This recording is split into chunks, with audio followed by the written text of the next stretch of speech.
గం గణపతయే నమః. అరుణాచల శివ శ్రీ ద్వాదశ జ్యోతిర్లింగ మహాక్షేత్రం చిన్న అరుణాచలం.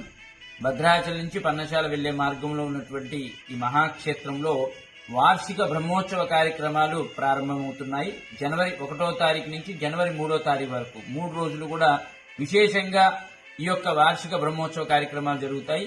ప్రతి సంవత్సరం కూడా అంగరంగ వైభవంగా జరిగేటువంటి ఈ కార్యక్రమాల్లో ఈ యొక్క జనవరి 1వ తారీఖు మొదటి రోజు స్వామివారికి లక్ష పుష్పోత్సవ కార్యక్రమం ఉంటుంది ఉదయం 9 గంటలకి. అలాగే నంది వాహనం మీద ఆ యొక్క అరుణాచలేశ్వరుడు భిక్షాటన మూర్తిగా దర్శనమిస్తాడు.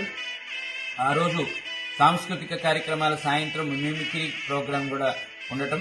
అలాగే జనవరి 2వ తారీఖు అంటే 2వ రోజు స్వామివారు హంసవాహనం మీద అర్ధనారీశ్వరుడిగా దర్శనమిస్తాడు. అలాగే ఉదయం 9 గంటలకి శివలింగార్చన, మట్టితో చేసినటువంటి శివలింగాలతోటి మహాశివలింగార్చన ఉంటుంది.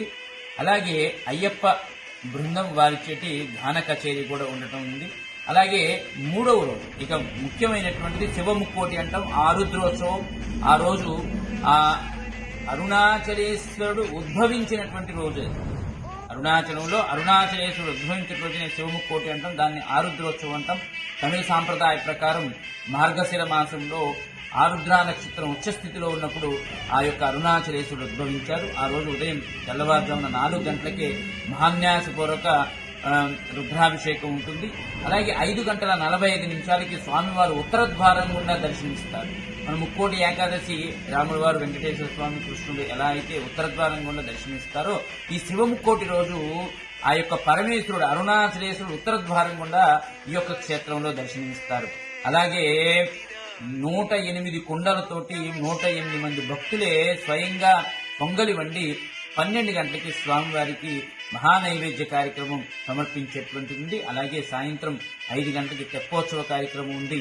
అలాగే కూచిపూడి నృత్యం, ఇలా విశేషమైనటువంటి కార్యక్రమాలతోటి ఈ 3 రోజులు కూడా అంగరంగ వైభవంగా బ్రహ్మోత్సవాలు జరుగుతాయి. కాబట్టి తప్పకుండా అందరూ ఈ కార్యక్రమంలో పాల్గొని ఆ యొక్క స్వామివారి యొక్క కృపా కటాక్షాలు పొందగలరని కోరుతున్నాము.